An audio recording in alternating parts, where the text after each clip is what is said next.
Bonjour les amis. Alors aujourd'hui nous sommes dans Nombre chapitre 25.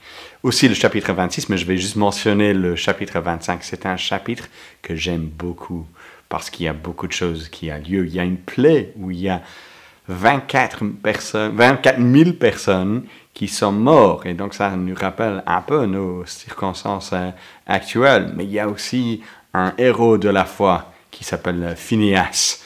Et donc, si vous ne connaissez pas encore cette histoire, allez lire Phinéas. Je pense que tous les garçons, ils aiment bien parler de Phinéas, mais non pas parce que c'est violent, mais parce qu'il est quelqu'un qui aime la gloire du Seigneur. Mais je ne vais pas, moi, parler trop de Phinéas ni de cette plaie. Je vais, en fait, juste mentionner le rôle de Balaam derrière ce qui s'est passé. Donc, si vous regardez juste les premiers 4 versets, nous allons voir que le problème qui a provoqué cette plaie mentionnée au verset 8, c'est ce que le peuple de Dieu se mit à se livrer à la débauche avec les filles de Moab. Elles invitaient le peuple au sacrifice de leur Dieu.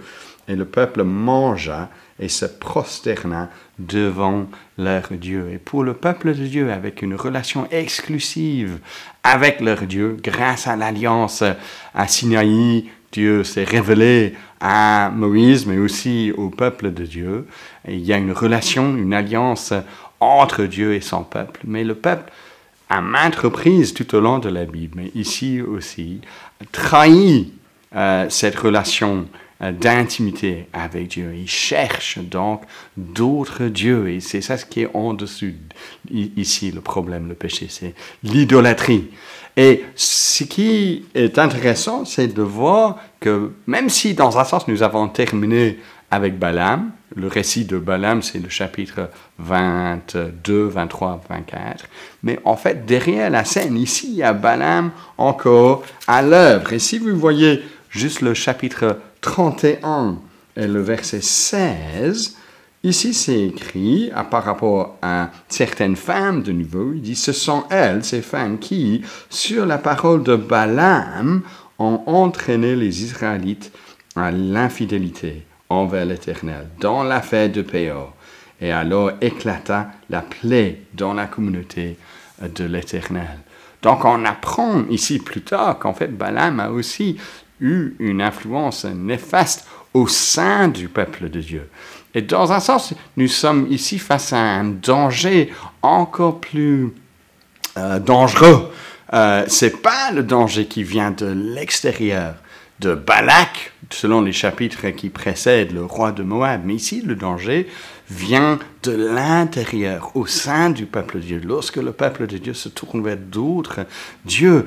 Et c'est comme si Balaam était conscient de cela. Les projets de maudire le peuple de Dieu n'ont pas réussi, mais alors une autre stratégie qui était efficace dans le temps ici, c'était donc de semer l'idolâtrie dans le cœur du peuple de Dieu. Et si vous regardez aussi Apocalypse chapitre 2, verset 14, c'est ce qu'on dit dans le Nouveau Testament par rapport à Balaam.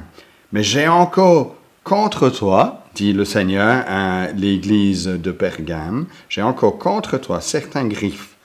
Tu as là des gens qui maintiennent la doctrine de Balaam.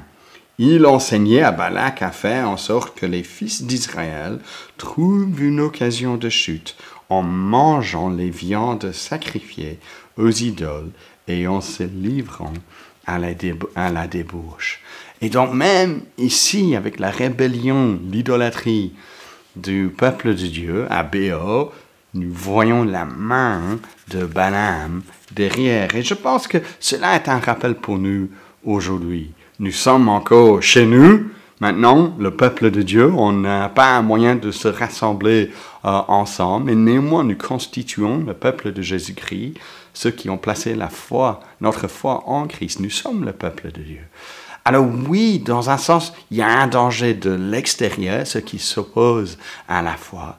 Mais je pense aujourd'hui, dans nos circonstances actuelles, le grand danger, c'est plutôt dans notre propre cœur, un danger de l'intérieur du peuple de Dieu. Où est-ce que nous allons placer notre confiance dans les jours à venir?